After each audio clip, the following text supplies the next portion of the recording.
والسلام على سيد المرسلين وعلى آله وصحبه أجمعين. أعوذ بالله من الشيطان الرجيم. بسم الله الرحمن الرحيم. فإذا قضيتم مناسككم فاذكروا الله كذكركم آباءكم أو أشد ذكرا ومن الناس من يقول ربنا آتنا في الدنيا وما له في الآخرة من خلاق ومنهم من يقول ربنا آتنا في الدنيا حسنة وفي الآخرة حسنة وقنا عذاب النار أولئك لهم نصيب مما كسبوا والله سريع الحساب. آمنت بالله صدق الله العظيم.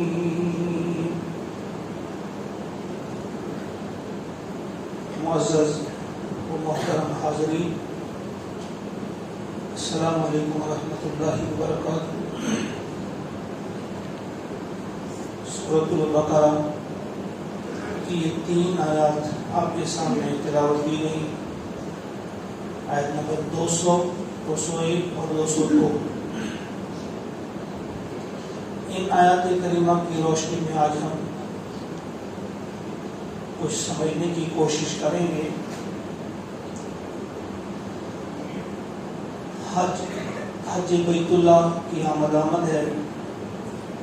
عازمین جو ہیں وہ تیاری کر رہے ہیں رخصت ہونے کی، بلکہ بہت سارے شاید روانہ بھی ہو چکے ہوں گے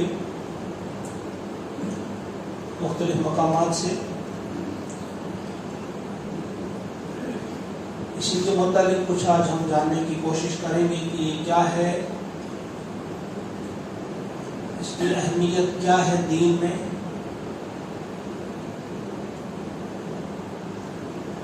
ایک جگہ اللہ تبارک و تعالیٰ کا ارشاد ہوتا ہے، ان اول بیت وضع للناس للذی ببکۃ مبارکا وہدی للعالمین.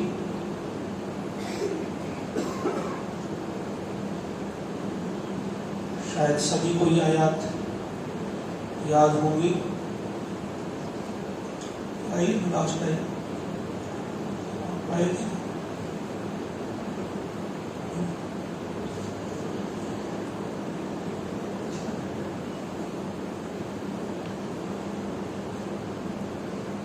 ان آیات میں اللہ کا ارشاد ہوتا ہے،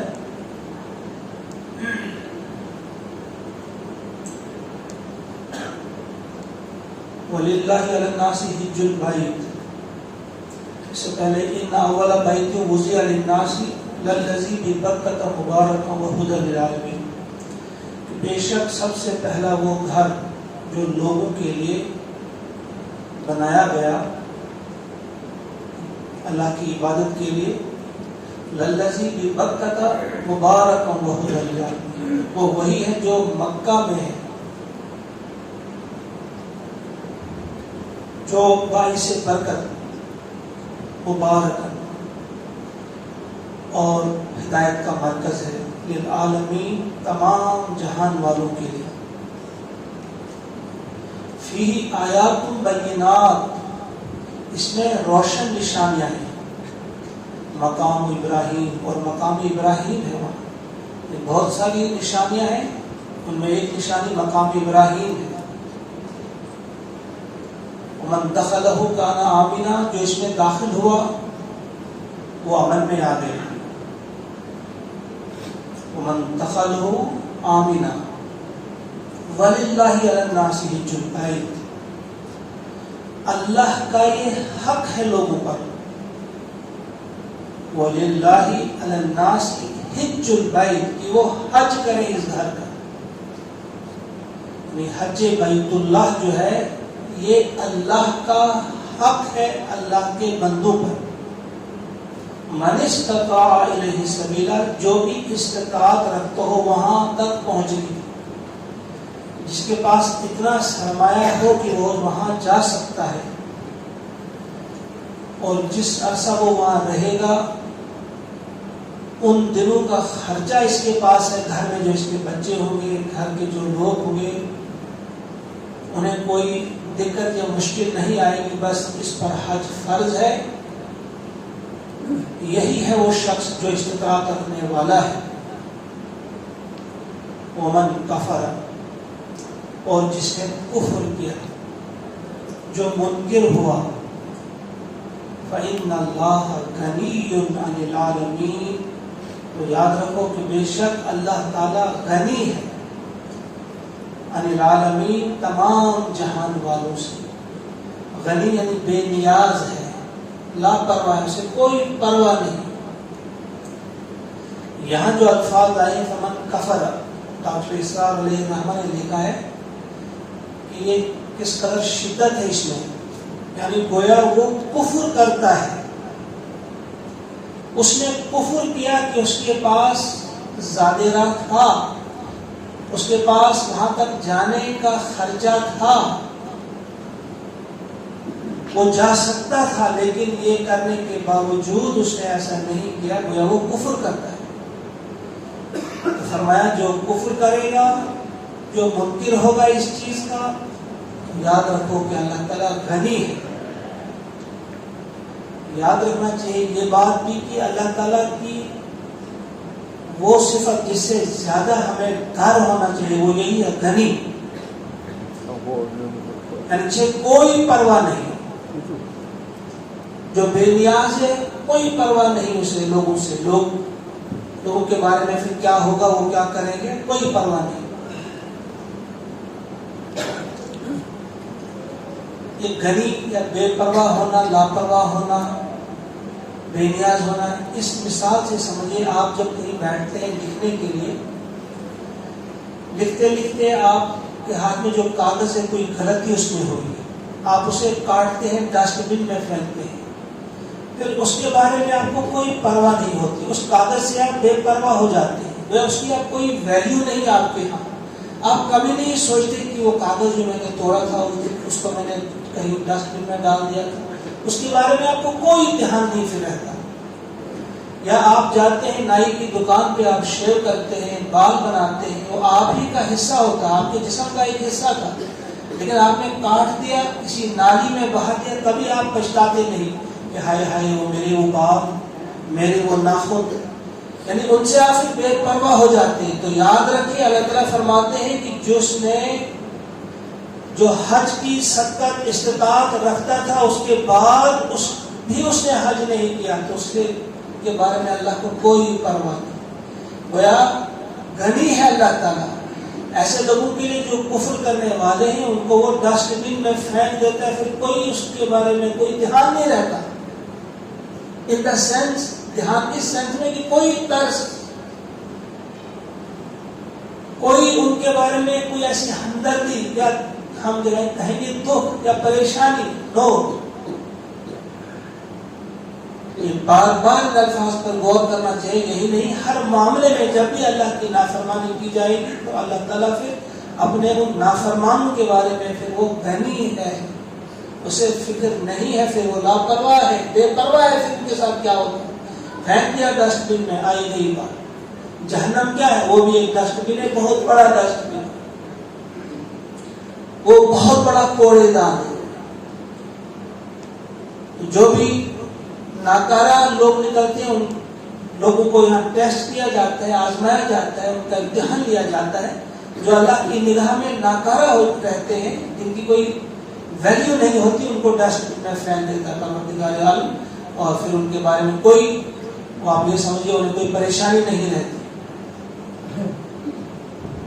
تو فرمایا جا رہا ہے، یاد رکھیں وَلِلَّهِ عَلَى النَّاسِ حِجُّ الْبَيْتِ مَنِ اسْتَطَاعَ إِلَيْهِ سَبِيلًا وَمَنْ كَفَرَ فَإِنَّ اللَّهَ غَنِيٌّ عَنِ الْعَالَمِينَ۔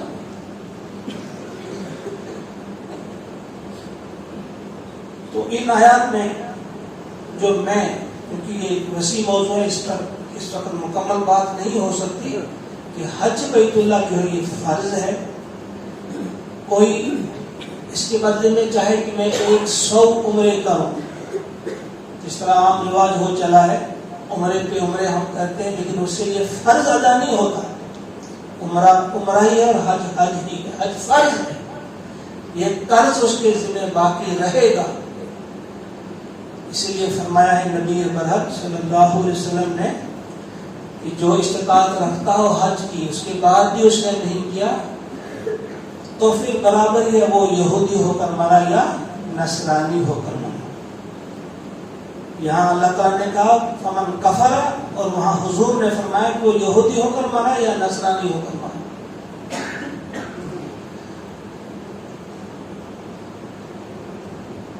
حج کے بارے میں کچھ اور باتیں میں آپ کے سامنے رکھوں گا، پھر میں کچھ اور چیزیں میں آپ کے سامنے بیان کرنا چاہتا ہوں۔ حج بیت اللہ کے سلسلے میں جو ہم تیاریاں کرتے ہیں بڑے شوق سے، جو بھی آپ تیاری کرنے جا رہا ہے یا تیاری کر رہے ہوں گے، بڑے شوق سے ہم رہتے ہیں، محتاط کہ ہماری کوئی نماز ہم سے نہ چھوٹ جائے، تہجد ہم سے نہ چھوٹ جائے، تیاریاں کرتے ہیں۔ لیکن اکثر یہ دیکھا گیا ہے کہ جب وہاں سے واپس آتے ہیں حج مکمل کر کے، پھر کوئی دھیان نہیں ہوتا، گویا ہمارا کام ختم ہو گیا، اس کے بعد اب ہماری کوئی ڈیوٹی نہیں، ایسا نہیں۔ اگرچہ حج کے بارے میں بہت زیادہ احادیث پاک میں یا قرآن پاک میں بہت زیادہ چیزیں آئی ہیں کہ جس نے حج کیا، جیسے حضور نبی اکرم صلی اللہ علیہ وسلم نے فرمایا، حضرت ابو ہریرہ رضی اللہ عنہ روایت کرتے ہیں کہ جس شخص نے من حج، جس نے حج کیا، فلم یرفث ولم یفسق، اور حج کے دوران کیا کیا اس نے، کوئی بھی اس نے شہوانی فعل نہیں کیا، بے حیائی کا کام نہیں کیا، شہوانی فعل نہیں کیا، حتیٰ کہ اپنی بیوی کے بارے میں بھی اس کے ساتھ بھی کوئی شہوانی قسم کی کوئی گفتگو تک نہیں کرنی، اس نے کوئی شہوانی فعل نہیں کیا، ولم یفسق، اور کوئی بدعملی نہیں کی، یعنی کوئی گناہ کا کام نہیں کیا، رجا، وہ لوٹتا ہے ایسے حج سے کیسے، کیومی ولدتہ امہ، اسی طرح سے جس طرح سے وہ اس دن تھا جس دن اسے اپنی ماں نے جنا۔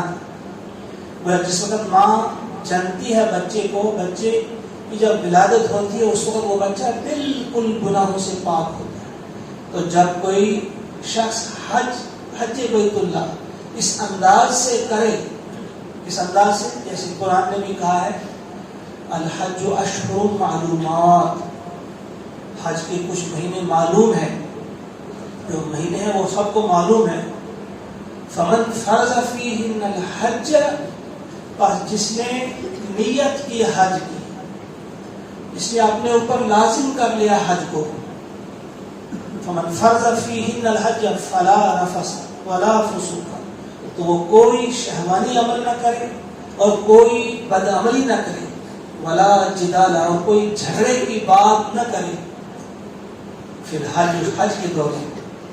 تو یہاں فرمایا گیا کہ ایسا حج ہو جس میں رفث نہ ہو، فسق نہ ہو اور جدال نہ ہو، تین چیزیں، نہ بے حیائی کا کوئی کام، نہ گناہ کا کوئی کام، اور نہ جھگڑے کی کوئی بات ہو۔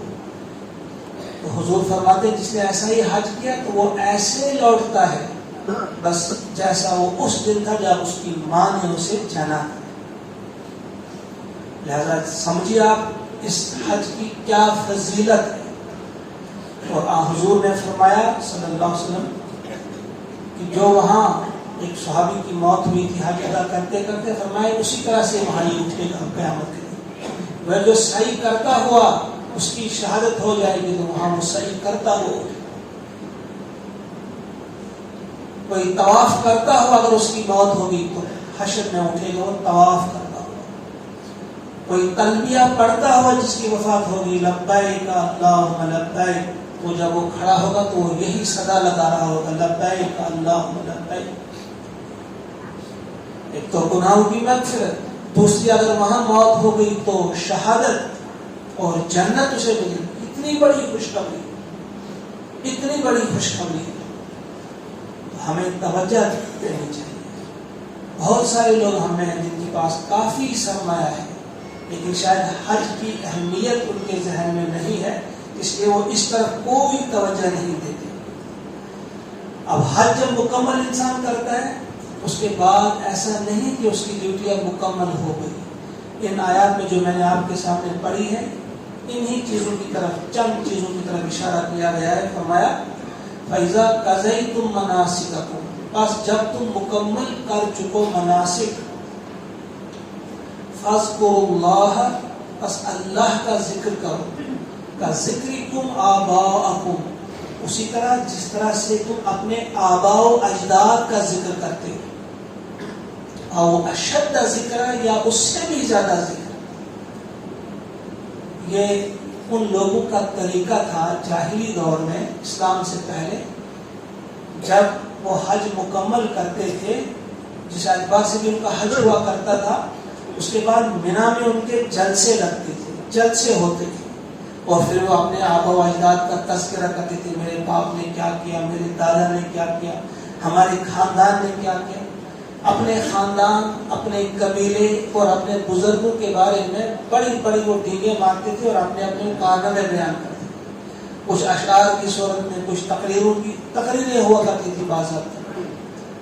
تو اللہ تعالیٰ نے فرمایا کہ آپ جب یہ حج آپ مکمل کرو گے تو اس کے بعد جو مینا میں آپ کا قیام ہوتا ہے, جتنی دیر بھی ہو, تو اب آپ جلسے وہاں نہیں کریں گے, بلکہ اور نہ اپنے آباء و اجداد کے تذکرے کریں گے, بلکہ آپ اللہ کا ذکر کریں گے. یہ ان کا کلچر تھا. ان کی گھٹی میں یہ بات پڑی ہوئی تھی. وہ خاندان پرست بہت تھے, بہت زیادہ خاندان تھے, اپنی محبت کرتے تھے اور پھر کیا کچھ نہیں کر گزرتے تھے اپنے خاندان کے لیے. غلط کرنا پڑتا, کچھ بھی کرنا پڑتا. آج یہ کلچر نہیں. آج جو ہمارے حجاج کرام جب فارغ ہو جاتے ہیں وہ اب اپنے آباء و اجداد کا تو زیادہ ذکر نہیں کرتے, لیکن وہ کن کاموں میں لگ جاتے ہیں.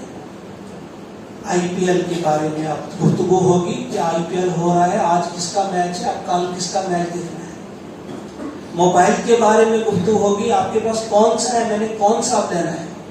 گاڑی کے بارے میں ہوگی کہ فلاں نے فلاں گاڑی خریدی, اب یہ فارچونر ہے, یہ پاجیرو ہے, یہ اسکارپیو ہے, اب فلاں خریدیں گے, یہ توڑ دیں گے, وہ لیں گے, یہ بیچ دیں گے, وہ لیں گے. اب گفتگو ہوتی ہے مکانات کے بارے میں, اب گفتگو ہوتی ہے کرکٹ کے بارے میں, ورلڈ کپ کب شروع ہونے والا ہے, کون سا ملک جیتے گا. وہ ابھی حج سے فارغ ہوئے تھے, اب کھیل کے بارے میں, اب ٹی وی کے بارے میں, کسی سیریل کے بارے میں, اب عامر خان, سلمان خان اور شاہ رخ خان کے بارے میں گفتگو ہوگی. فرمایا جا رہا ہے کہ یہ گفتگو اب آپ کی زبان پہ نہیں ہونی چاہیے, بلکہ اللہ کا ذکر ہونا چاہیے. جس طرح آپ اپنے باپ دادا کا ذکر کرتے تھے, اب آپ اللہ کا ذکر کریں گے, بلکہ اس سے بھی زیادہ بڑھ کر, او اشد ذکر, اس سے بھی بڑھ کر آپ کو ذکر کرنا ہوگا. فَمِنَ النَّاسِ, بس لوگوں میں کچھ ایسے ہیں, مَن یقول, جو کہتے ہیں, ربنا آتنا فی الدنیا, کہ اللہ ہمیں, کہ ہمارے رب ہمیں دنیا میں عطا کر. وہ لوگوں کی ایک اس خصلت کی طرف اشارہ ہے, ان کے دل کی حالت کی طرف اشارہ ہے کہ لوگوں میں کچھ ایسے ہوتے ہیں جو صرف دنیا مانگتے رہتے ہیں, ان کی دل و دماغ پر چھائی رہتی ہے دنیا. حج کے دوران بھی, طواف کے دوران بھی, حج کے بعد بھی کیا ہوتا ہے کہ بس بار بار یہی بات سوچتے رہتے ہیں کہ فلاں فلاں چیز ملے, بس دنیا کی, میرے بارے, اپنے بارے میں, بچوں کے بارے میں, گھر کے بارے میں, بس دنیا مانگتے ہیں. فرمایا ہے اللہ تعالیٰ نے فرمایا فَمَا لَهُ مِنْ آخِرَةٍ مِنْ خَلَاقٍ, ایسے لوگوں کے لیے آخرت میں کوئی حصہ نہیں. دنیا میں بھی ان کو وہ ملے گا جتنا اللہ نے لکھ دیا ہوگا, وہ تو ملے گا. جتنا یہ مانگیں گے ضروری نہیں وہ انہیں ملے گا, لیکن آخرت میں ان کے لیے کوئی حصہ نہیں. وَمِنْهُمْ, اور انہی لوگوں میں سے کچھ ایسے ہیں, مَن یقول, جو کہتے ہیں, جو دعائیں کرتے ہیں, کیا, ربنا آتنا فی الدنیا حسنہ, اے ہمارے رب ہمیں دنیا میں بھی بھلائی عطا کر, ہم نے دنیا میں بھی حسنہ عطا کر, وفی الآخرۃ حسنہ, اور آخرت میں بھی حسنہ. وقنا عذاب النار، اور آگ کے عذاب سے ہمیں بچا لے۔ وہ یہاں انہوں نے نہ دنیا کے بارے میں کسی پرٹیکولر چیز کا نام لیا، اشارہ کیا کسی چیز کی طرف، نہ آخرت میں، بلکہ کہا حسنہ، گیا دنیا میں جس چیز میں ہماری بھلائی، کیونکہ ہم نہیں جانتے ہمارے لیے کیا اچھا ہے کیا برا۔ ہمارا ذہن، ہماری سوچ، ہماری عقل جو ہے اس قدر نہیں کہ ہم اپنا بھلا اور برا سمجھیں، اللہ بہتر جانتا ہے۔ ممکن ہے کسی چیز کو اپنے لیے ہم خیر سمجھتے ہوں، لیکن اس میں ہمارے لیے شر ہو، ہمیں کیا پتا؟ ہم کیا جانتے ہیں؟ جانتا ہے اللہ۔ تو ہم اسی لیے جو سب سے بہتر دعا جو مانی جاتی ہے، تمام دعاؤں کی سردار جو دعا ہے وہ یہی والی دعا ہے، ربنا آتنا فی الدنیا حسنہ وفی الآخرۃ حسنہ۔ طواف کے دوران بھی اس دعا کو پڑھنے کی بڑی تاکید آتی ہے کہ اس کے دوران بھی یہ دعا پڑھی جانی چاہیے، اور یہاں بھی ہر وقت ہر جگہ نماز کے بعد نماز کے اندر اس دعا کا پڑھنا جو ہے بہت ضروری ہے، پڑھی جانی چاہیے دعا، ربنا آتنا فی الدنیا حسنہ وفی الآخرۃ حسنہ وقنا عذاب النار۔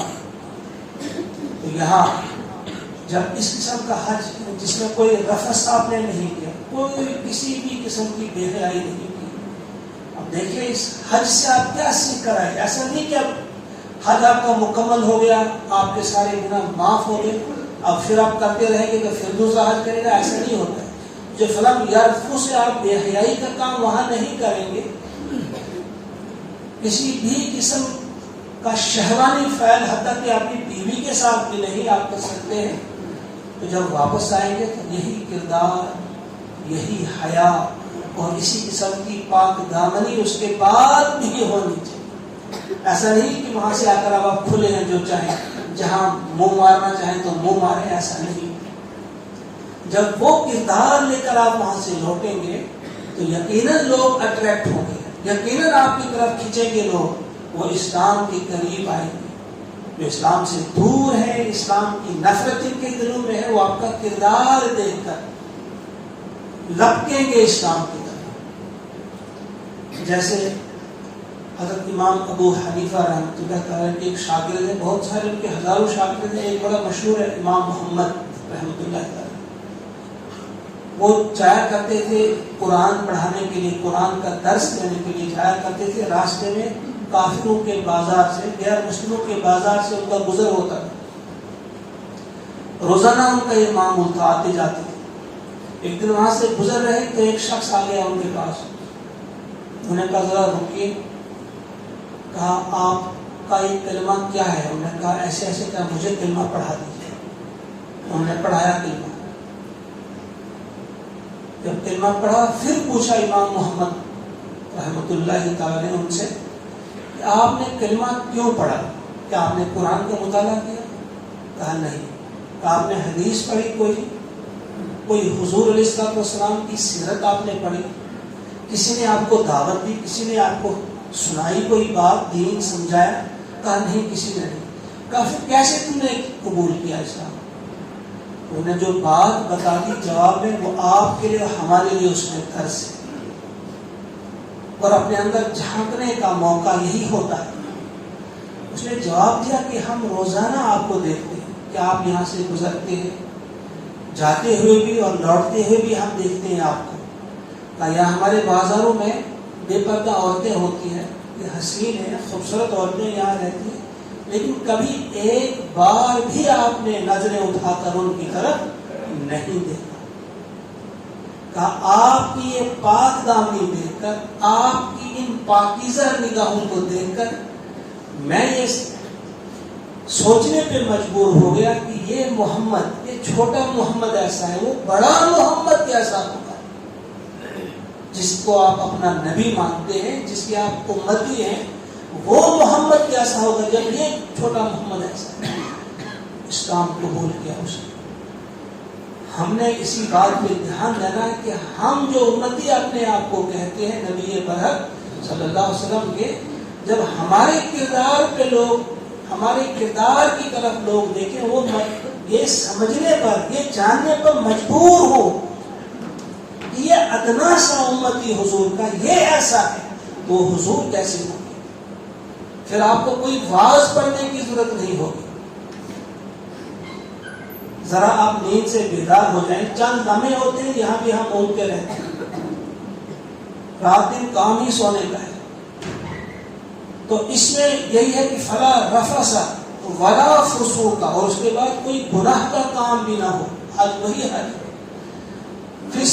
بد عملی کوئی نہیں ہو. آپ سب جانتے ہیں بد عملی میں کیا کیا آتا ہے. بہت ساری چیزیں آ جاتی ہیں. جھوٹ ہے اس میں، غیبت ہے اس میں، تانا ہے اس میں، گالی ہے اس میں کسی کا حق دبانا ہے، کسی کا حق کھانا ہے، کسی کو ذلیل کرنا ہے، اپنے آپ کو بڑا سمجھنا ہے، تکبر سے آپ کہتے ہیں.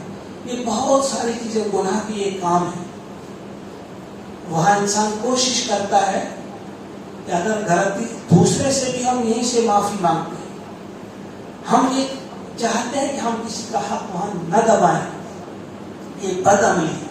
تو وہاں سے آ کر بھی ہمیں یہ دھیان رکھنا ہوتا ہے کہ ہم کسی کا حق نہ دبائیں. محمد عبدہ ایک مشہور رحمۃ اللہ تعالیٰ علیہ بہت بڑے عالم گزرے ہیں.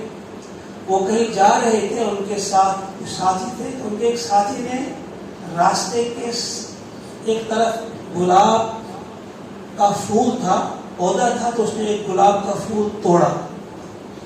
تو انہوں نے کہا اپنے اس ساتھی سے ذرا رکو، مجھے اس وقت یاد آ گیا کہ ایک انگریز عورت تھی، وہ جا رہی تھی راستے میں، تو اس کا ایک بچہ جو تھا وہ ضد کر رہا تھا کہ ایک گلاب کا پھول مجھے توڑ کر دو.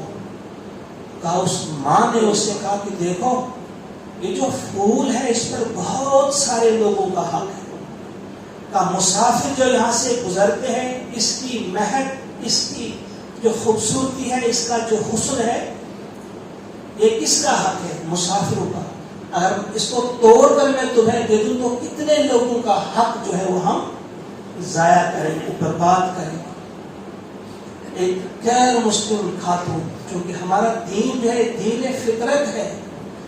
کوئی بھی کام آپ کو کرنا ہو کسی مفتی سے آپ کو پوچھنے کی ضرورت نہیں. سب سے بڑا مفتی اندر بیٹھا ہوا ہے، اللہ نے رکھا ہے. ہمیں معلوم ہوتا ہے کون سا کام اچھا ہے، کون برا، کون نیکی کا کام ہے، کون بدی کا کام ہے، برائی کا کام. اب اندازہ کیجئے پھول توڑنا، اسے تو ہم گناہ ہی نہیں سمجھتے. ہمیں سمجھتے نہیں کہ اس میں کس کس کا حق ہے. کیا کبھی ہم نے غور کیا جب ہمیں مکان بنانا ہوتا ہے ہم کس طرح سے انکریجمنٹ کرتے ہیں؟ ہم سمجھتے نہیں کتنے لوگوں کا حق ہم نے دبایا. جب ہم وراثت کی تقسیم کرنی ہوتی ہے، بہنوں کی وراثت کو ہم بڑے مزے سے کھا جاتے ہیں، کوئی ہمیں محسوس نہیں ہوتا ہم سے کوئی گناہ ہو رہا ہے. کتنا بڑا گناہ. جب ہم کوئی بھی کام ہمیں کرنا ہو، لوگوں کے راستے بند کر دینے ہو، لوگوں کو تنگ کرنا ہو، لوگوں کو مجبور کرنا ہو ہجرت کرنے پہ، بہت سارے لوگ کہتے ہیں یار اچھا نہیں ہے ہم سے، ہمیں یہاں سے جانا ہی ہوگا. مختلف طریقوں سے نکالتے ہیں. کس انداز سے ہم حق دباتے ہیں لوگوں کو. تو یہ ہے کہ جو ہونا چاہیے حج وہی حج ہے. فلا رفث ولا فسوق، اور پھر ولا جدال، اور جھگڑے کی بات بھی نہیں ہونی چاہیے. کسی بھی قسم کی جھگڑے کی بات وہ بھی نہیں ہونی چاہیے. تو اگر یہ سب چیزیں بھی آپ کریں گے، یعنی آپ رفث سے بھی بچیں، فسق سے بھی بچیں، جھگڑا بھی آپ نے نہیں کیا، لیکن اس کے باوجود یہ سب کچھ اگر آپ نے صرف اور صرف اللہ کی رضا کے لیے نہیں کیا تو یہ پھر بھی سارا بیکار. آپ کی نمازیں، آپ کا تہجد، آپ کی زکات، آپ کا روزہ، آپ کا حج، اگر خالص صرف اور صرف اللہ کی رضا کے لیے نہ کیا جائے سب بیکار. اللہ تعالیٰ نے ہم سے چاہا ہے، وہ ہم سے کیا، وہ ہم سے نہیں کہتے. آپ اکثر وہ آیت پڑھتے ہیں الذی خلق الموت والحیات لیبلوکم ایکم احسن عملا. اللہ کی ذات وہ ذات ہے جس نے موت اور حیات کو تخلیق کیا. کیوں کیا؟ لیبلوکم تاکہ وہ تمہیں آزمائے، ایکم تم میں کون ہے احسن عملا احسن عمل کرنے والا۔ ایک ہوتا ہے احسن عمل اچھا زیادہ اچھا عمل، ایک ہوتا ہے اکثر عملا۔ اکثر عملا نہیں کہا اللہ تعالیٰ نے، وہ یہ نہیں دیکھتا کہ زیادہ عمل کس نے کیا، وہ یہ دیکھتا ہے کہ اچھا عمل کس نے کیا۔ بس سادہ سی مثال یہ ہے کہ وہ یہ نہیں دیکھے گا آپ نے کتنے عمرے کیے، 2 کیے 4 کیے 10 کیے، کتنے حج کیے، کتنے تہجد پڑھی، کتنے روزے رکھے، وہ یہ نہیں دیکھے گا۔ وہ یہ دیکھے گا وہاں ویلیو کس چیز کی ہے کہ اچھا روزہ کس نے رکھا، اچھا حج کس نے کیا، اچھی نماز کس نے پڑھی۔ اور اچھی نماز، اچھا روزہ، اچھا حج کس کا ہے؟ جو صرف اور صرف اللہ کی رضا کے لیے کیا جائے، جس میں بالکل بھی کسی قسم کی ملاوٹ نہ ہو، قریب بھی کسی قسم کی ملاوٹ نہ ہو۔ ورنہ بہت سارے لوگ ایسے بھی ہیں کہ وہ پتہ نہیں کہاں سے بھی ہو کر آتے ہیں، انہیں اس کا کوئی صلہ، اس کا اجر نہیں ہوتا۔ کتنی انہیں قربانی دی، کتنا بھی خرچ کیا، کتنا بھی خرچ کیا۔ وہ بابا بلے شاہ نے بڑی خوبصورت بات کی ہے، گنگا جا کے پاپ نہیں دھلتا، 100 گوتے کھائیے نا، کعبہ جا کے گلی مکتی چلو دلوں مکتائیے۔ اگر آپ کا دل ہی صاف نہیں ہوا ہے، اگر آپ کے دل میں ہی وہ عظمت نہیں ہے، اگر آپ کے دل میں ہی اللہ کا دھیان اور اللہ کا خیال نہیں ہے، خالص اور خالص اللہ ہی کے لیے اگر آپ یہ کام نہیں کر رہے، آپ کا دل پاک نہیں ہوا، جب دل ہی آپ کا پاک نہیں ہوا تو آپ کتنے حج کریں، کتنے عمرے کریں، کوئی اس کا فائدہ نہیں۔ لہذا دل کی طرف۔ اور پھر جو آیت میں نے جو ابھی آغاز میں پڑھی تھی، فَإِذَا قَضَيْتُم مَنَاسِكَكُم، جب آپ مکمل کریں اب یہ مناسک، تو اب آپ کو اللہ کا ذکر کرنا ہے۔ ایسا نہیں کہ اب ہم کہیں گے ہم نے پتہ نہیں کیا کیا، حاتم طائی کی قبر پہ لات رکھ دیا، ہم بخشائے اب کچھ نہیں کریں گے، ہم کرکٹ کا تذکرہ کریں، فلم کا تذکرہ کریں، والی بال یا فٹ بال کا تذکرہ کریں، گاڑیوں کا تذکرہ کریں، اب کچھ بھی ہم کر سکتے ہیں، ایسا نہیں۔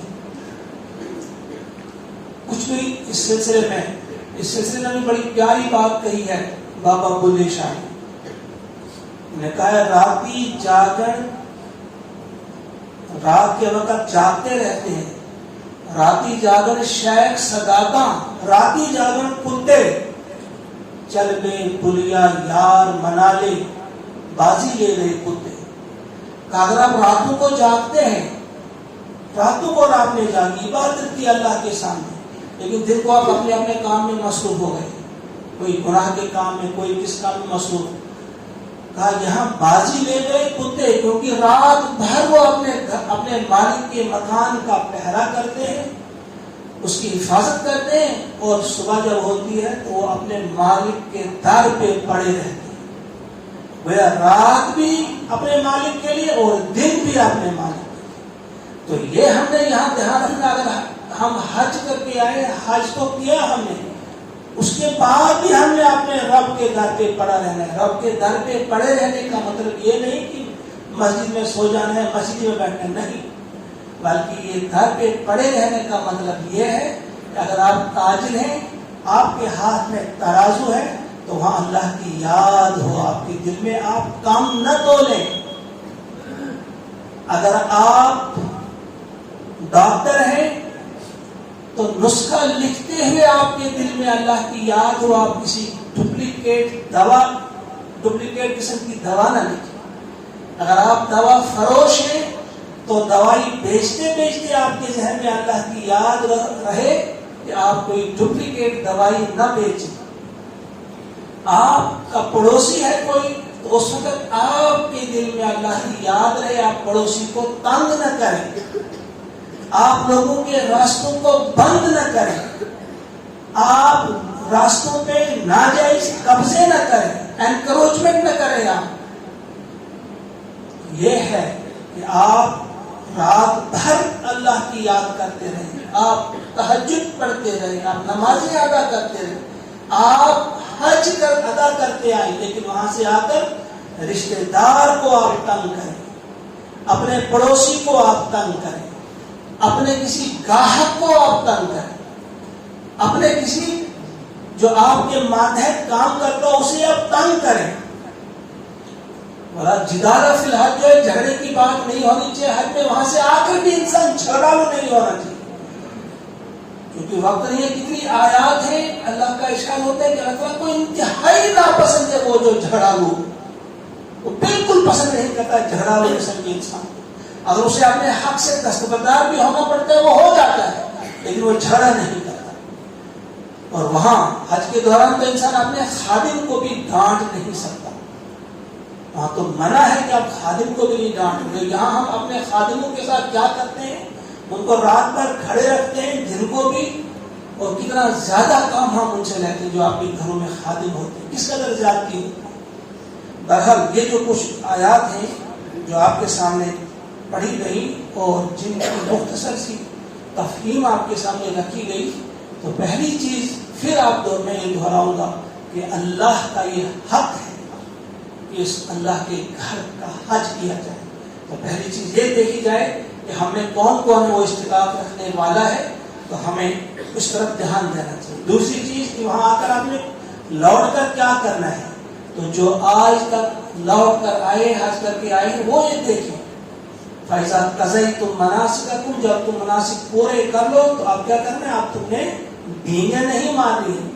جب ہم حاجی صاحب ہو گئے، لڑائیاں ہوتی ہیں کہ اس نے میرا نام لکھا کارڈ پہ، الحاج نہیں لکھا، ناراضگی ہوتی ہے، اس لیے نہیں ہے کوئی خاص، اب نہ اس لیے حج ہونا چاہیے بلکہ کس لیے حج ہونا چاہیے کہ اب آپ کے عمل میں، آپ کے کردار میں ایک تبدیلی آئی ہے، ہر وقت آپ کو یاد ہے۔ ورنہ کتے جو ابھی میں نے کہا چل بے بلیا یار منا لے، بازی لے گئے کتے، ورنہ کتے ہم سے آگے ہیں، کتے ہم سے اچھے ہیں، جو 24 گھنٹے کے وفادار ہوتے ہیں اپنے مالک کے، اور ہم نماز کے دوران وفادار ہوں گے، نماز کے بعد ابھی گیٹ سے 5-7 قدم ہی دور ہوتے ہیں، ہم کرکٹ کی بات شروع ہو جاتی ہے، بھول جاتے ہیں ہم کہاں سے آئے۔ کرکٹ، فلم، سیریل، IPL، فلاں فلاں، بلکہ باہر کی بات نہیں، مسجد میں بھی کچھ عام قسم کے سیدھے سادے نہیں بلکہ اچھے بھی، یہاں بھی اشارے ہوتے ہیں، میچ ہو شو کریں گے مشین میں بھی اشاروں سے ہی لازم چلے گا، اچھو سے چاہا دو آدوشی آشی میچ کھلیں گے۔ کیا نماز ہے، کیا عبادت ہے، کیا دھیان ہے، کیا خوشو خضو ہوگا نماز میں، پھر تو نماز میں بھی دھیان ہوگا ہمیں یہاں سے نکل کر کہاں جانا ہے، کس گھر میں بیٹھنا ہے اور میچ دیکھنا ہے۔ پر اللہ سے دعا ہے کہ وہ ہم سب کو عقل سلیم عطا کرے۔ یہ یوں ہی مسائل نہیں ہے ہم پہ، ہمارے کام ہی ایسے ہیں۔ آپ کو شکر کرنا چاہیے کہ پتھر ابھی نہیں برس رہے ہم پر، ابھی بجلی نہیں گر رہی ہم پہ، اللہ کا شکر ادا کرنا چاہیے، ورنہ ہمارے اعمال ایسے ہیں کہ پتھروں کی بارش ہو، آگ کی بارش ہو۔ اللہ بچائے، اللہ محفوظ رکھے ہم سب کو۔ اتنی بار سمجھایا جائے، کیسے بتایا جائے، ہمارے دل کیوں نہیں پگھلتے، ہمارے دلوں میں بات کیوں نہیں اترتی، ہم کس قدر ڈھیٹ بن چکے ہیں، دن بدن ہم اور زیادہ گناہ کار سے زیادہ بڑے گناہ کار ہوتے جا رہے ہیں۔ اللہ سے مانگے کہ وہ ہمیں قلب سلیم عطا کرے، ہمیں عقل سلیم عطا کرے، اور ہمیں عمل کرنے کی سب کو توفیق عطا فرمائے۔ ربنا تقبل منا انک انت السمیع العلیم۔ السلام علیکم۔